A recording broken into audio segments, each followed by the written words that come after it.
Dalam lanjutan perseteruan panas antara Nikita Mirzani dan Reza Gledys, situasi di ruang sidang Pengadilan Negeri Jakarta Selatan pada Kamis 24 Juli 2025 kembali memanas. Di hadapan publik dan pendukung masing-masing, Nikita Mirzani yang tengah duduk sebagai terdakwa dalam kasus pemerasan dan tindak pidana pencucian uang sempat melakukan aksi kontroversi.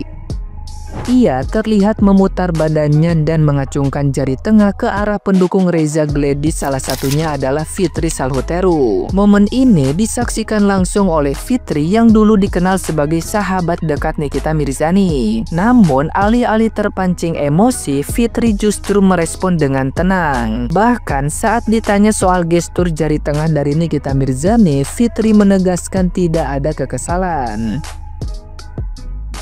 Fitri Salhuteru juga menegaskan kehadirannya di sidang bukan untuk memperkeruh polemik skincare yang menyeret nama Reza Gledys, melainkan sebagai bentuk solidaritas terhadap korban perundungan. Fitri menyoroti banyak orang mungkin tidak paham rasanya menjadi korban serangan publik seperti yang dialami Reza Gledys. Di sisi lain, dalam ruang sidang yang sama, Reza Gledys membeberkan bahwa dirinya sempat dimintai uang tutup mulut oleh pihak Nikita Mirzani agar produk skincare miliknya tidak dijelekan. Tuduhan tersebut dibantah keras oleh Nikita Mirzani, yang justru menuding produk Reza Gledys tidak terdaftar di BPOM dan membawa bukti fisik ke persidangan. Kasus ini pun semakin menyita perhatian publik karena bukan hanya menyangkut reputasi, tapi juga saling serang di ranah hukum dan sosial. Nah, gimana nih menurut netizen yang terhormat? Silahkan berkomentar ya. Tunggu, aku tuh gak bisa berpikir mereka lagi ngerayain apa ya? Ngerayain si Dr. GR untuk kayak pengadilan sih. Sebenarnya mereka tuh nganawain, pokoknya pada intinya mereka sedang merayakan bahwa CNN itu masuk penjara, itu aja dulu ya kan. Walaupun persidangan nanti masih kayak udah. Dari kasus Nikita Mirzani dan Fitri Salhuteru, kita bisa mengetahui bahwa habibaka haunama, cintailah temanmu, cintailah sahabatmu sewajarnya saja. Asa ayyakuna baghidhoka yaumamma, karena siapa tahu sahabatmu hari ini menjadi musuhmu di hari yang nanti. Seperti ya Nikita Mirzani dan Fitri Salhuteru ini. Dulu sahabat, bestie, bagaikan adik dan kakak, dan akhirnya sekarang menjadi musuh. Jadi kalau mencintai seseorang jangan berlebihan. Cintailah sahabat kita sewajarnya. Di video ini ada sebenarnya tiga ya, tapi gue pikir buat apa Panda dibahas gitu. Ada dua aja, dua. Yang pertama, kok belakang itu orang-orang Ambon semua? Kenapa sih? Kenapa harus bawa-bawa suku? Ada kasus apa gitu nih, si orang ini selalu bawa-bawa sukunya gitu. Padahal dia tuh nggak 100% orang Ambon loh. Dia tuh nggak 100% orang Ambon.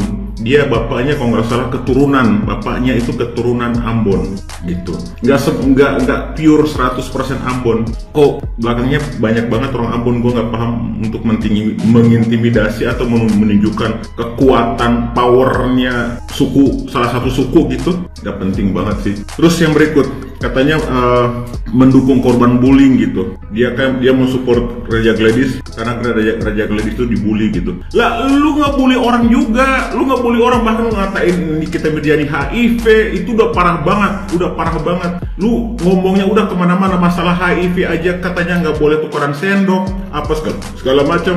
Itu aja udah masuk di akal gitu, udah jauh banget. Kalaupun memang HIV itu tertularnya tidak melalui gelas, sendok, piring, enggak.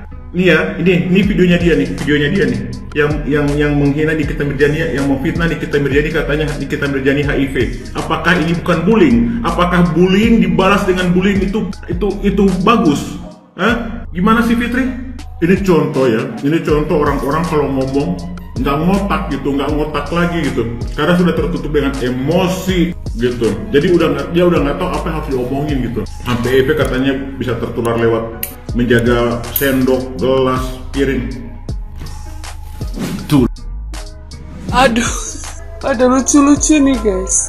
Lucu-lucu banget emang orang-orangnya si RG ini. Pada stres apa pada turunan pemain sirkus yang ngebadut-badut semua ya. Ada lagi nih si Nepos ini katanya, saya ngelihat begitu keberanian RG yang selama ini dikatakan pelangak-pelongok, ternyata katanya bisa membuat terdakwa pelangak-pelongok katanya. Hey, kalau soal itu bukan cuma terdakwa, bukan cuma Niki, kami semua pelangak-pelongok. Kami semua pelangak-pelongok lihat RG dengan kebodohannya, dengan cerita abu-abunya, dengan tidak tahu, lupa, bisa-bisanya tiba-tiba jadi amnesia. Itu diajarin sama si pengacaranya amnesia. Bukannya diajarin, disuruh baca sebelumnya BAP, kok jadi malah diajarin, nanti kalau ditanya bilang tidak tahu, lupa. Padahal seharusnya apa yang ditanya itu mestinya udah tahu dong. Si Sarno aja nggak tahu, padahal disebut-sebut namanya, disebut mulu. Kemarin malah pelangak-pelongok, si pelangak-pelongok itu ngomongnya kayak ngomong anak SD. Makasih ya pelangak-pelongok ya, karena membuat kami menjadi terpelangak-pelongok ngelihat kau cerita, ya kan, kau berdagelan abu-abu, nggak tahu, nggak bisa ngomong lagi lah. Jadi terima kasih udah membuat kami happy dengan ngelihat kau seperti orang pesakitan, bukan lagi pelangak-pelongok, tapi menjadi orang yang benar-benar terpelangak-pelongok. Kami kau buat karena kebodohanmu, karena nggak bisa jawab yang aneh-aneh, yang malah jadi curhat sama hakim dan yang lain-lain. Waktu kau diperiksa itu cuma bisa bilang tidak tahu, lupa. Begitu juga dengan suamimu. Berobatlah kalau tiba-tiba amnesia. Jangan ngasih 4M bisa. Akhirnya pelangak-pelongok deh kami lihat kau bilang tidak tahu, lupa, terus ngamuk-ngamuk gak karuan. Stres ya. Aduh. Oke Nepos, jilat tuh pantatnya si RG itu. Terus kau sanjung-sanjung si pelangak-pelongokmu itu. Bukan. Ya begitulah kalau penjilat. Salah juga dibilang bangga. Makasih ya, terus terang gue bahagia banget. Ketawa terus kemarin tuh. Beneran, inilah sidang terlucu kayaknya. Bisa-bisanya membentak pengacara lain. Lu kira ini di rumah apa? Bener-bener gak ada sopan. Tanya dia dong. Astaga. Begitukah seorang dokter? Ciri-ciri orang yang katanya educated kayak gitu, dokter. Astaga. Sabar Bu, sabar. Masih banyak hari-harimu nanti lagi ya. Itu baru segitu loh. Jangan nanti pelangak-pelongoknya jadi hilang, jadi malah jadi diem, memblodok begini gitu, membisu, jadinya nggak pelangak-pelongok lagi. Oke, Nepos, selamat ya buat temanmu yang membuat kami terpelangak-pelongok karena cerita si abu-abunya. Oke, makasih nak. Salam Ida.